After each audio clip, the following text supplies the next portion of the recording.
नमस्कार दोस्तों। Anti net philosophy का क्लास चल रहा था। कंटेम्प्ररी वेस्टर्न हम देख रहे थे। आज एक बड़ा फिलॉसफर हम देखने की कोशिश करते हैं, कोशिश करेंगे वो एक क्लास में हो जाए, नहीं तो फिर दो क्लास करेंगे हम।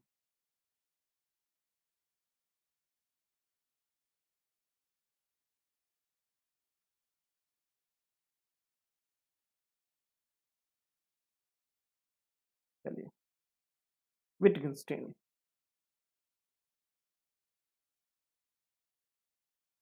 कुछ लोग विटगेन्स्टीन कहते हैं, कुछ विटगेन्स्टीन कहते हैं, कुछ विटगेन्स्टाइन कहते हैं, व्हाटएवर। लैंग्वेज फिलॉसफी की अगर मैं बात करूं तो लैंग्वेज फिलॉसफी के अंदर सबसे बड़ा फिलॉसफर जो है, अगर विटगेन्स्टीन को माना जाए तो कोई गलत बात नहीं होगी, क्योंकि विटगेन्स्टाइन का कंट्रीब्यूशन बहुत है अपने कंटेम्प्ररी वेस्टर्न फिलोसॉफी के अंदर, और स्पेशली लैंग्वेज फिलोसफी, भाषा दर्शन। भाषा दर्शन अलग अलग तरह की भाषा के ऊपर इन्होंने काम किया, कंक्लूजन निकाला, हाइपोथेसिस, कहानियां बनाई, परिकल्पनाएं करी, बहुत कुछ इन्होंने इतना काम किया वेस्टर्न फिलोसफी के ऊपर। इनके बाद आने वाले लगभग सभी फिलोसफर्स ने विटगेन्स्टीन को जरूर पढ़ा। जैसे हम कहते हैं ना कि मान लीजिए अगर आपको आगे जाना है तो आप उस इंसान से जरूर पूछ लेना एक बार, क्योंकि उसको सब पता है। तो वेस्टर्न वर्ल्ड में एक कहावत चलती थी कि अगर आप फिलॉसफी में आगे बढ़ रहे हो तो विटगेन्स्टीन को पढ़कर आगे चलना। विटगेन्स्टीन आपको वो सब कुछ समझा देगा जो आप समझना चाहते हो। तो ये ओहदा था विटगेन्स्टीन का। विटगेन्स्टीन की एक फेमस बुक थी जिसको आप कहने की जरूरत नहीं है, ट्रैक्टेटस। ऑलमोस्ट इनकी जितने भी इंपॉर्टेंट फिलॉसफी थी वो ट्रैक्टेटस के अंदर थी। जितने भी इंपॉर्टेंट फिलॉसफी थी, एग्जाम में आपको नाम याद नहीं आए कि इनकी और कौन कौन सी बुक थी, और एक ऑप्शन अगर ट्रैक्टेटस दिया हुआ हो तो आप उसे टिक मार कर आ जाइएगा। 70% पॉसिबिलिटी है कि आपका आंसर सही होगा। ये कब करना है? जब आपको बाकी चार ऑप्शंस में से कोई भी ऑप्शन समझ में नहीं आ रहा, लेकिन एक ऑप्शन जो है वो ट्रैक्टेटस का है, तो आपको उस पर टिक मारकर, या मतलब उसका ऑनलाइन गोला करके आना है। इसके बाद इनकी एक और फिलॉसफी की बुक आई थी, जिसको हम कहते हैं, अगर हिंदी में मैं कहूं तो उसके अंदर निष्कर्ष ये निकल कर आया था कि अभी तक का जो फिलॉसफी था, अगर उसकी मैं जांच करने की कोशिश करूं तो मैं कहां पहुंचता हूं।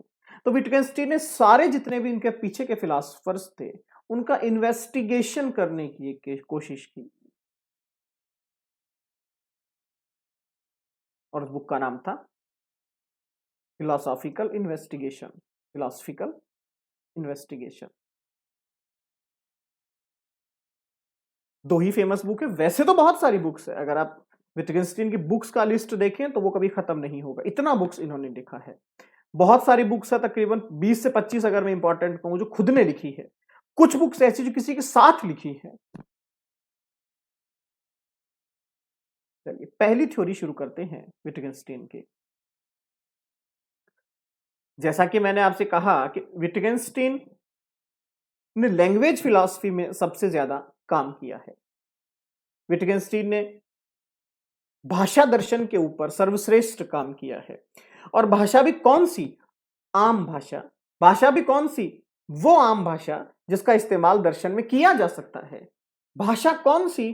वो भाषा जिसके द्वारा दर्शन शास्त्र चल रहा है।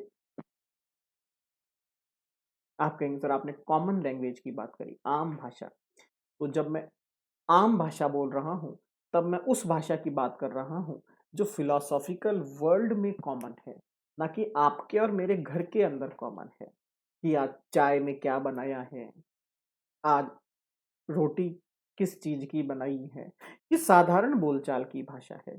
हालांकि हालांकि विटगेन्स्टीन कहते हैं इनसे भी ज्ञान होता है, तो इनके ऊपर भी आप उसे अप्लाई कर सकते हो। लेकिन जब भी मैं लैंग्वेज फिलॉसफी की बात करता हूं तो वहां पर फिलोसॉफिकल लैंग्वेज, दर्शन की भाषा की बात की जाती है। फॉर एग्जाम्पल मैं कहता हूं संस्कृत,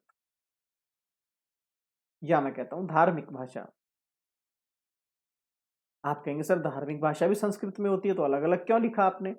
क्योंकि जो साधारण संस्कृत है वो घरों में भी इस्तेमाल आ सकती है, लेकिन जो धार्मिक संस्कृत है उसका इस्तेमाल केवल धर्म के रिप्रेजेंटेशन में ही किया गया है।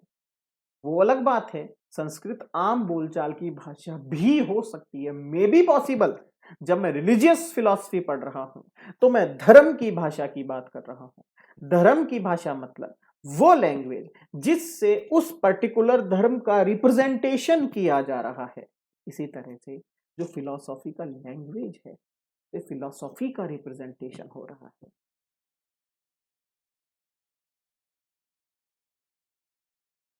पहला थ्योरी, विटगेन्स्टीन ने अपने ट्रैक्टेटस के अंदर, अगर सबसे इंपॉर्टेंट पार्ट की मैं बात करूं तो इनका एक बहुत इंपॉर्टेंट सिद्धांत है, लिख लीजिए कहीं पर।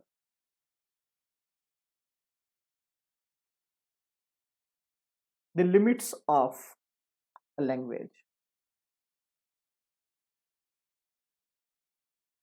भाषा का सीमा निर्धारण। भाषा का सीमा निर्धारण, इसको अगर मैं कहने व देखने में भेद है, मीन्स ये एक डिस्टिंक्शन बता रहे हैं कि आपकी जो विजिबिलिटी है, आप जिस चीज को देख रहे हैं और आप जब उसको बता रहे हैं, डिस्क्राइब कर रहे हैं, इन दोनों में फर्क है।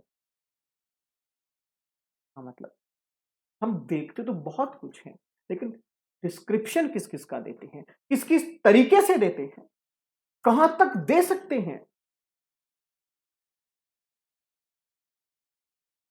देखिएगा, विटगेन्स्टीन का फिलॉसफी के वर्ल्ड में एक बहुत बड़ा स्टेटमेंट निकल कर बाहर आता है, जिस स्टेटमेंट का यूज बहुत लोगों ने बाद में भी किया है। विटगेन्स्टीन कहते हैं कि जिस ऑब्जेक्ट के बारे में, वट एवर, कोई भी ऑब्जेक्ट हो, कोई भी सिचुएशन हो, कोई भी कंडीशन हो, अगर उसके बारे में कुछ एग्जैक्ट कहा जा सकता है, स्पष्ट अगर कुछ कहा जा सकता है, तो खोलकर, खुलकर, ओपनली कहिए। लेकिन जिसके सब्जेक्ट में कुछ कहा नहीं जा सकता वहां खामोश हो जाइए। बहुत सारे मीनिंग निकलते हैं इस चीज के, देखने की कोशिश कीजिएगा। पहला मीनिंग देखिए, पहला मीनिंग क्या कह रहा है?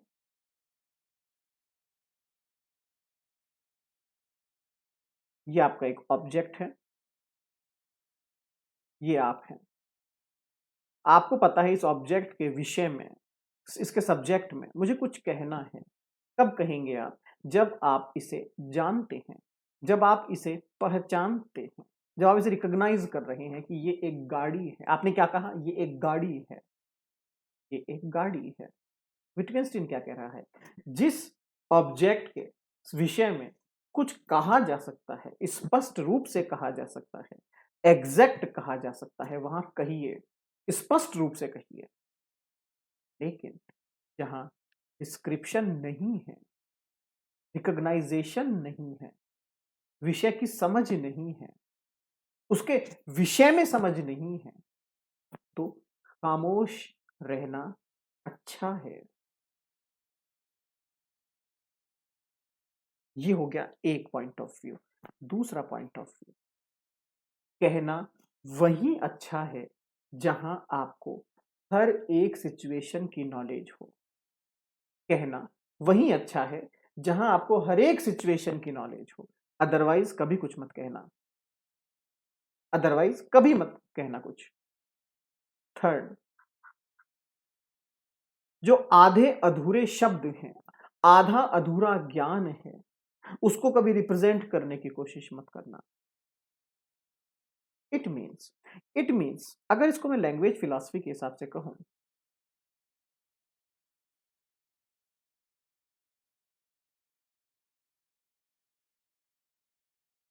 विटगेन्स्टीन आपको सिर्फ इतना सा समझा रहे हैं कि जो भी कुछ रिप्रेजेंट किया जा सकता है, जो भी कुछ समझाया जा सकता है, जो भी कुछ दिखलाया जा सकता है, जिसकी भी व्याख्या की जा सकती है, वो व्याख्या तभी की जा सकती है जब वो ऑब्जेक्ट सही हो, उसके बारे में हमारा ज्ञान सही हो।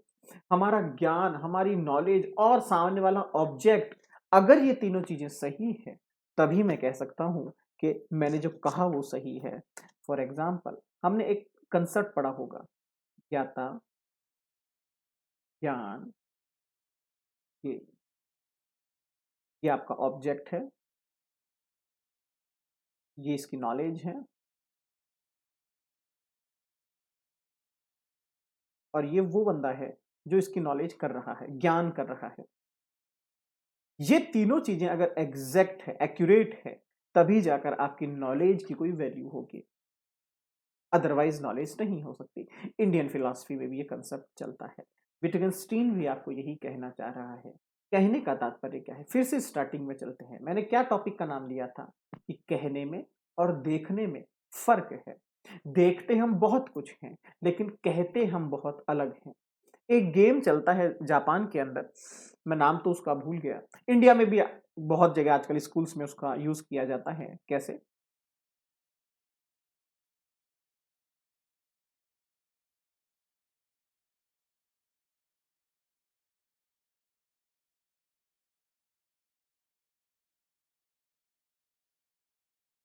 आपको एक बच्चे के पास जाना है और उसके कान में एक इंफॉर्मेशन देनी है कि कल रात मेरे घर में बहुत सारे चोर घुस गए, और उसको अपनी बॉडी के एक्सप्रेशंस भी बताने हैं, कल रात मेरे घर में बहुत सारे चोर घुस गए, और बोलना है यही चीज आपको आगे डिलीवर करनी है।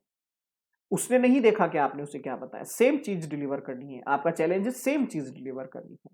ये इसको इन्फॉर्मेशन देगा, फिर घूम जाएगा, आंख बंद कर लेगा। ये इसको बताएगा, फिर आंख बंद कर लेगा। फिर ये इसको बताएगा, फिर आंख बंद कर लेगा। ये इसको बताएगा और आंख बंद कर लेगा। मजेदारी वाली बात ये है, जब वापस से ये लास्ट वाला बच्चा आपको आपकी ही इंफॉर्मेशन देने आएगा, तो वो कंप्लीट चेंज हो चुकी होगी, पूरी की पूरी परिवर्तित हो चुकी होगी। इट मीन्स विटगेंस्टीन का कहने और देखने में भेद। आप क्या देख रहे हैं, ये अलग पॉइंट ऑफ व्यू है, और उसके विषय में, उसके सब्जेक्ट में आप क्या रिप्रेजेंट कर रहे हैं, क्या रिकॉग्नाइज कर रहे हैं, ये एक अलग चीज है। दोनों को कभी आप एक जैसा मत समझिएगा। कई बार क्या होता है, विटगेंस्टीन के अनुसार आप देखते कुछ और हैं और उसका रिप्रेजेंटेशन आप कुछ और करते हैं। यहीं से एक शब्द पैदा होता है, गलत फहमी। यहीं से एक शब्द पैदा होता है, भ्रम। यहीं से एक शब्द पैदा होता है, इल्यूजन। विटगेंस्टीन आगे कहते हैं कि लैंग्वेज का टारगेट है रियलिटी को रिप्रेजेंटेशन करना, वास्तविकता को प्रदर्शित करना। जहां वास्तविकता प्रदर्शित नहीं हो पाएगी, वहां भाषा की सार्थकता जो है, उसका जो नॉलेज है, वो जीरो हो जाएगा। हमें कोशिश करनी है भाषा के द्वारा वास्तविकता उजागर हो सके, भाषा के द्वारा वो ज्ञान मिल सके जिसके लिए उस भाषा का इस्तेमाल किया जा रहा है। चलिए छोड़िए, मैं तो जनरल एक एग्जांपल देता हूं आपको विटगेंस्टीन की थ्योरी के हिसाब से। आप लोग उसने उसको देखा भी होगा, महसूस भी किया होगा उस एग्जांपल को। सड़क पे अगर एक बाइक पर एक लड़का और लड़की बैठकर ड्राइव कर रहे हैं, और वो दोनों काफी कंफर्टेबल कंडीशन में ड्राइव कर रहे हैं, तो जितने लोग उन्हें देखेंगे उतने ही लोग उन्हें अपने तरीके से इंटरप्रेट करेंगे। हर व्यक्ति के लिए वो दोनों अलग हैं, हर व्यक्ति के लिए अलग है।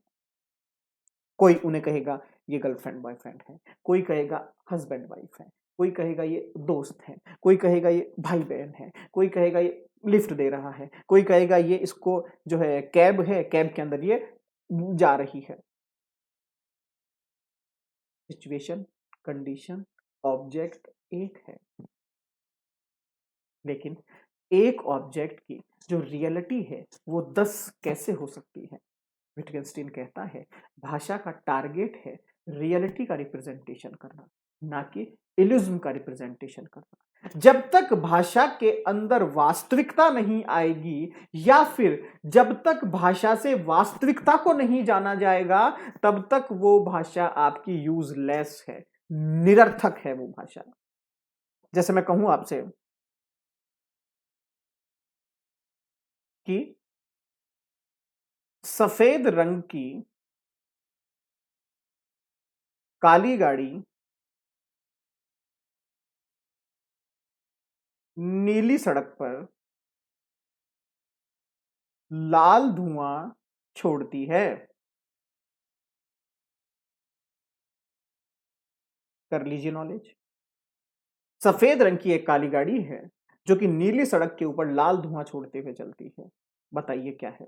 कर लीजिए इसकी नॉलेज। क्या कर पाएंगे आप इसकी नॉलेज? नहीं कर पाएंगे। विटगेंस्टीन कहता है क्यों नहीं कर पाएंगे। विटगेंस्टीन कहता है ये जो स्टेटमेंट मैंने लिखा है, हालांकि ये विटगेंस्टीन ने नहीं लिखा था स्टेटमेंट, कहीं आप समझ लेंगे विटगेंस्टीन ने लिख दिया था। मैं जस्ट आपको समझा रहा हूं। ये जो मैंने स्टेटमेंट आपके सामने लिखा है ये आपको नॉलेज क्यों नहीं दे पा रहा, क्योंकि इन रियलिटी अगर मैं इसे चेक करूं तो शायद ये ऐसा होता ही नहीं है। कहने का तात्पर्य, आप कहेंगे कि सर चेक कैसे करेंगे कि वो सही है या नहीं है, सही है या गलत है, एग्जिस्ट करता है या नहीं करता है। तो जब आपको पता ही नहीं है तभी तो विटगेंस्टीन ने कहा जहां पर थोड़ा भी डाउट हो वहां पर चुप रहना चाहिए। चुप रहने का मतलब वो आपका मुंह बंद नहीं कर रहा है।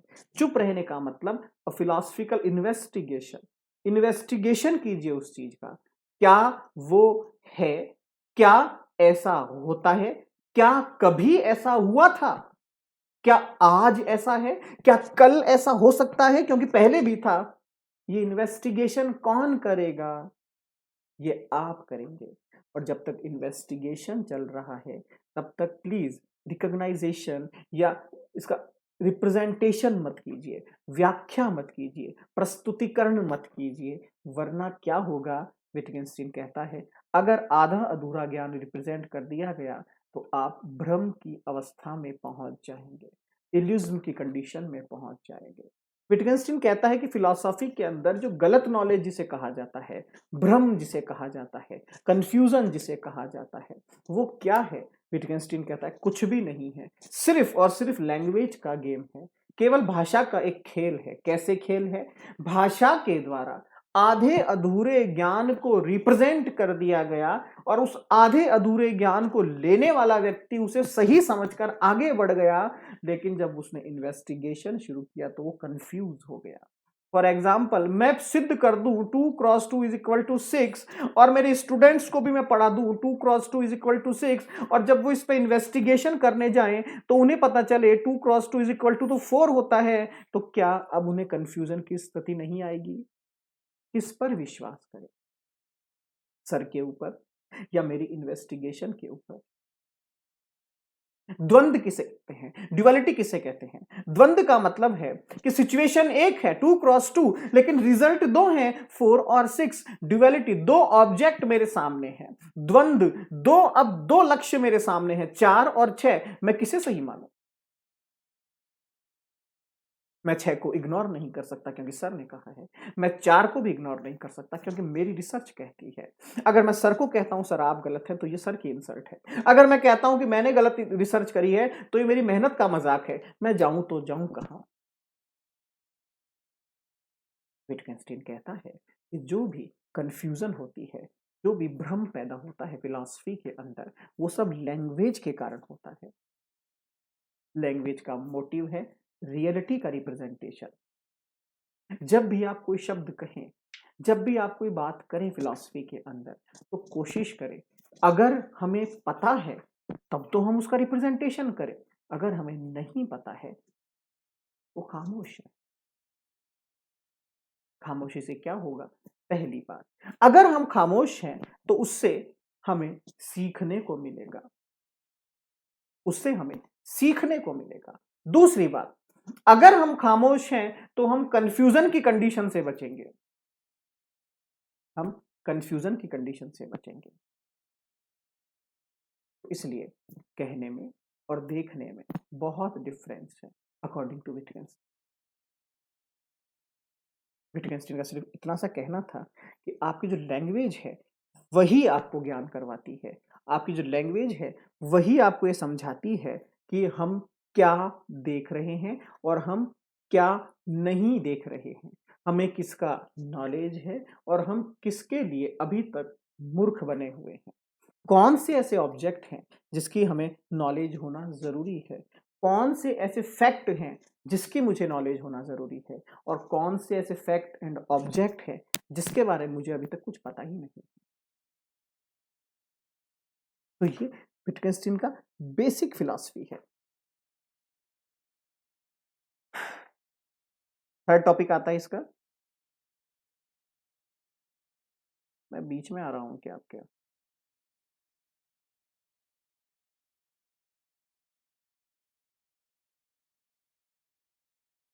चलिए ठीक, मैं ध्यान नहीं दिया था। अगला टॉपिक देखिएगा। फैक्ट से मैंने बात खत्म करी थी, फैक्ट पे ही बात शुरू करता हूं। Wittgenstein's concept of facts and object. Concept of fact and object, इसको आप इस तरीके से समझने की कोशिश कीजिए कि एक तो आपका फैक्ट, फैक्ट का मतलब इसको हम किस तरीके से समझें कि ये एक आपका तथ्य है। कोई भी फैक्ट, वॉट एवर, कोई भी फैक्ट जो अभी तक हम पढ़ते आ रहे हैं, पीछे से हम जो पढ़ते आ रहे हैं, फैक्ट किसी भी चीज का एक तथ्य हो सकता है, किसी भी ऑब्जेक्ट का एक तथ्य हो सकता है, किसी भी सब्जेक्ट का एक फैक्ट हो सकता है, हर एक पॉइंट ऑफ व्यू का एक फैक्ट हो सकता है। आप पढ़ रहे हैं उसका भी एक फैक्ट है, मैं पढ़ा रहा हूं उसका भी एक फैक्ट है, वॉट एवर। ठीक है। विटगेन्स्टीन कहता है, अ, या मैं कहूं कि ट्रैक्टरस में विटगेन्स्टीन ने कहा है कि मैंने मेरी इन्वेस्टिगेशन में एक बड़ी इंटरेस्टिंग चीज देखी। विटगेन्स्टीन कह रहा है कि मैंने एक बड़ी इंटरेस्टिंग चीज देखी। लैंग्वेज एक अलग पैरामीटर पे काम करती है, फिजिकल वर्ल्ड एक अलग पैरामीटर पे एग्जिस्ट करते हैं, दोनों में कोई रिलेशन नहीं है। मैं हिंदी बोलता हूँ, आप चाइनीज बोलते हैं, कोई गुजराती बोलता है, कोई जैपनीज बोलता है, कोई स्पेनिश बोलता है, कोई फ्रेंच बोलता है, कोई इंग्लिश बोलता है, वॉट एवर, सब अलग अलग है, सब अलग अलग है। लेकिन दुनिया को अगर मैं देखूं, ऑब्जेक्ट को अगर मैं देखूं, ये तो फिक्स है, ये तो फिक्स है। तो विटगेन्स्टीन कहता है कि मेरा दिमाग खराब यहां पर हुआ, मैं ये समझ नहीं पाया कि ये एक लैंग्वेज या कोई भी लैंग्वेज इन सारे ऑब्जेक्ट को कैसे रिप्रेजेंट कर देती है। लैंग्वेज ऑब्जेक्ट का रिप्रेजेंटेशन करती कैसे है, देखिएगा।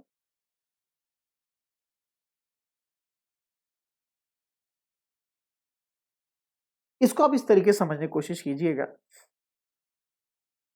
छोटे बच्चे को देखिए, कभी आप, एक छोटा बच्चा है मान लीजिए जो भी पैदा हुआ है, आप पानी के लिए उसे कहते हैं कुछ भी, आप एक घर पे एक शब्द पैदा कर लेते हैं, पापा, पीपी, पूपू, जो भी, और वो धीरे धीरे उन्हें बोलने लग जाता है। जब उसे पानी की जरूरत होती है बोलने लग जाता है। उसे क्या पता कि पानी को ऐसा ही कहते हैं, या उसे क्या पता कि पानी का नाम है ये। या फिर आप ऐसे देखिए कि आपके साथ ऐसा होता होगा कई बार, आप जाते हैं, अचानक से आपको एक गाड़ी दिखाई देती है और आप कहते हैं ये कार है। आप एक घर पे कार है क्या? नहीं सर, घर पे तो नहीं है, लेकिन ये कार है। आपको कैसे पता? सर मुझे पता है, मैंने इसको देखा है। सेम को देखा है? नहीं, सेम को नहीं देखा सर, लेकिन गाड़ियों के बारे में मैं जानता हूं। कैसे जानते हो यार? तो ये रिलेशन क्या है? ये ऑब्जेक्ट का और मेरा रिलेशन क्या है? बहुत सारी चीजें ऐसी होती है जो हम पहली बार किताब में पढ़ते हैं, और पढ़ते ही हम कहते हैं हाँ हाँ, आ गया आ गया आ गया। कैसे आ गया? ऐसा क्या था कि जब आपको एबीसीडी बताई गई तो आपको सब याद हो गई? आपको 1 2 3 4 पढ़ाया गया तो सब याद हो गया? विटगेन्स्टीन ने यहां पर एक बहुत ही शानदार बात कही, देखिएगा।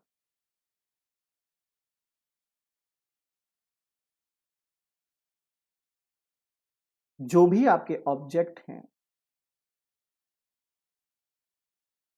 उनकी एक इमेज बनाइए। इस इमेज का ही नाम है लैंग्वेज। लैंग्वेज एक ऑब्जेक्ट की इमेज है। भाषा सत्ता का चित्र है। भाषा सत्ता का चित्र है। जब मैं आपसे कहता हूं पिज्जा,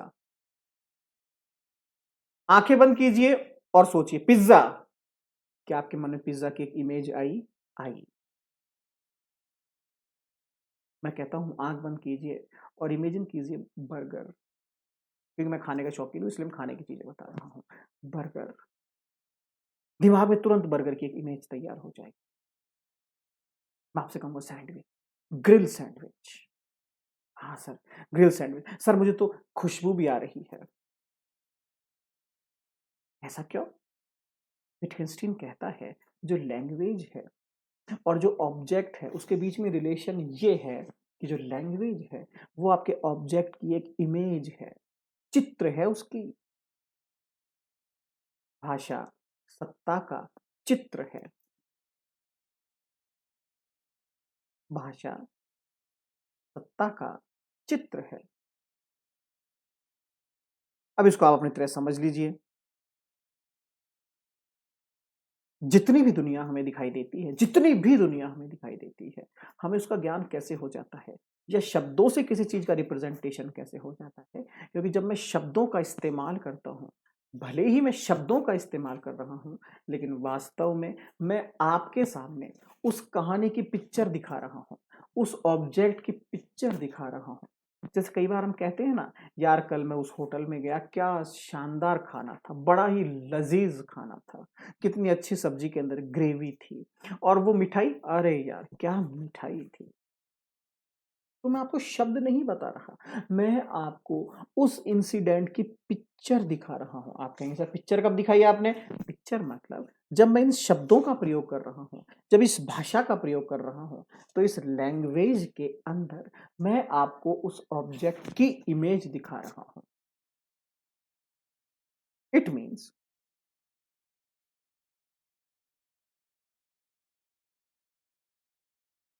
ये आपका वर्ल्ड, जगत, ये आप, जब आप इसकी पिक्चर देखने की कोशिश करते हैं, तो जो पिक्चर है इस जगत की, जो इमेज है इसकी, जो चित्र है इसका, वो है आपकी भाषा, वो है आपकी लैंग्वेज।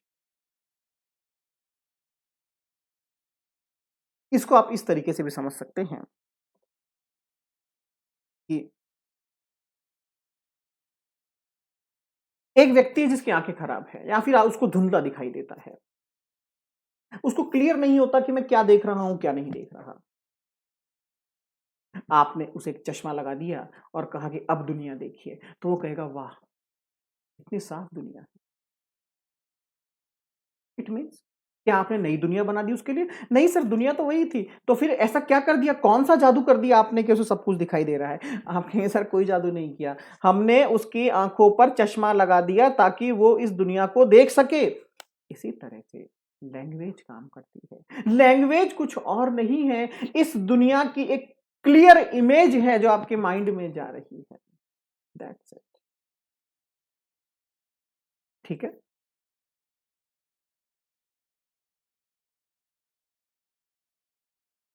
फिर सेकंड क्वेश्चन आएगा आपका, सर फैक्ट क्या है?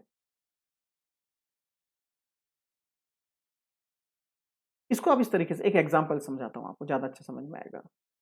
मैंने आपसे एक कहा कि भैया पहाड़, दिमाग में इमेजिन करना, पहाड़, पहाड़ पे क्या क्या पाया जाता है मुझे बताओ। आप कहेंगे सर पत्थर पाए जाते हैं, वेरी गुड। और सर पेड़ पौधे भी होते हैं कई बार, अरे वेरी गुड। और सर मिट्टी भी होती है, ओहो वेरी गुड। और सर इसकी हाइट बहुत ज्यादा भी होती है, जमीन से थोड़ा ऊपर होता है इसलिए तो हाइट ज्यादा होती है, पहाड़ होता है ये। तो ये कॉम्बिनेशन जो आप बता रहे हो ऑलमोस्ट सभी पहाड़ों पर होता है क्या? आप कहेंगे हाँ सर, ऑलमोस्ट सभी पहाड़ों पर यही कॉम्बिनेशन, यही सिस्टम, यही क्रोनोलॉजी, यही कॉम्बिनेशन, यही व्यवस्था पाई जाती है। अच्छा, मैं कहूं ये समुद्र के बारे में समझाओ मुझे। आप कहेंगे सर समुद्र में बहुत सारा पानी होता है और ये बहुत गहरा होता है और बहुत सारी मछलियां इसमें पाई जाती है, और सर इसके अंदर नीचे जब हम जाते हैं, इस पे भी पत्थर पाए जाते हैं, जमीन इसके नीचे तल पे। सभी समुद्र की कहानी ऐसी है कि हाँ सभी में ऐसा ही सिस्टम है? सर हाँ, विटgenstein कहता है इस फिजिकल वर्ल्ड में हर चीज या हर एक सीन फिक्स चीजों के साथ, फिक्स ऑब्जेक्ट के साथ बना हुआ है। जैसे मान लीजिए घर पे आपके पास भिंडी है, उसके साथ आपके पास कुछ गरम मसाले भी हैं, आपके पास थोड़ा-सा तेल भी है, आपके पास जीरा भी है। आपने तेल में जीरे का तड़का दिया, प्याज़ डाले उसके अंदर, उन्हें भुना अच्छे से, फिर उसके अंदर मसाला डाल दिया, फिर भिंडी डाल दी, उसको थोड़ी देर पकाया और सब्ज़ी तैयार है। इंडिविजुअल सब खाने लायक हैं, लेकिन जब वो सब्ज़ी बन जाएगी तो खाने में बड़ा मज़ा आएगा। विटगेंस्टीन कहते हैं कि ये जो सिस्टम है, अलग अलग ऑब्जेक्ट को एक साथ बिठाकर पूरे सीन का क्रिएशन करना, यही कहलाता है फैक्ट, तथ्य।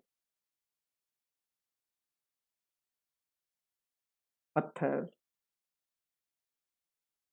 मिट्टी, ईंट, सीमेंट, लोहा, मार्बल, सब अलग अलग ऑब्जेक्ट हैं। तो फैक्ट क्या होगा सर? जब इन सभी को मिलाकर एक घर बना दिया जाएगा तो वो घर फैक्ट कहलाएगा, जहां पर इन सभी चीजों को फिक्स रेशो के साथ, कॉम्बिनेशन के साथ मिलाकर बनाया गया है, ये घर कहलाएगा। ठीक है, तो ये आपका विटकेंस्टीन की 3 थ्योरीज। फर्स्ट था कहने और देखने में भेद, जहां नहीं कहा जाए वहां शांत रहें। दूसरा था the language and the reality, language का मोटिव है रियलिटी का रिप्रेजेंटेशन। एंड सत्ता और तथ्य, इसको हम कहते हैं फैक्ट एंड ऑब्जेक्ट। फैक्ट है ऑब्जेक्ट्स का कॉम्बिनेशन, और ऑब्जेक्ट क्या है? जो आपको भौतिक जगत में दिख रहा है। लैंग्वेज का क्या काम है? इन ऑब्जेक्ट का इमेज तैयार करना।